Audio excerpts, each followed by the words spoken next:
প্রথমবারের মতো সরকারের সামাজিক কোনো কর্মসূচি কোনো রাজনৈতিক ব্যক্তি নয়, বরং শুধু সরকারি কর্মকর্তা দিয়ে বাস্তবায়ন করা হবে।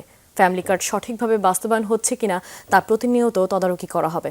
দুপুরে সচিবালয়ে এক ব্রিফিংয়ে এসব কথা বলেন অর্থমন্ত্রী আমির খসরু মাহমুদ চৌধুরী। তিনি জানান, ফ্যামিলি কার্ড বিতরণের জন্য নতুন অর্থ বছরে 14,000 কোটির উপরে বরাদ্দ দেওয়া হয়েছে।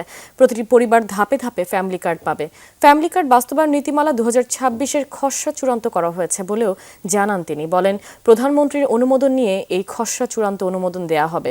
আমির খসরু আরও বলেন, ভঙ্গুর অর্থনীতিকে স্থিতিশীল করা এবং স্থিতিশীলতা থেকে সমৃদ্ধির অর্থনীতিতে নিয়ে যাওয়া এবারের বাজেটের চ্যালেঞ্জ।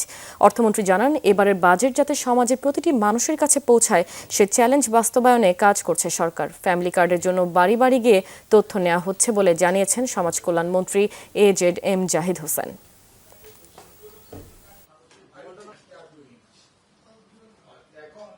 এই সরকারের মূল উদ্দেশ্যটা হচ্ছে লাইফ সাইকেল সাপোর্ট। আপনি জন্ম থেকে মৃত্যু পর্যন্ত একটা নাগরিকের প্রতি একটা সরকারের যে দায়িত্ব আছে সেই দায়িত্বটা পালনকে মাথায় রেখে কিন্তু এই পরিকল্পনা করা হয়েছে। আমরা কিন্তু এখানে কোনো দলীয় লোকজনকে ইনভলভ করছি না।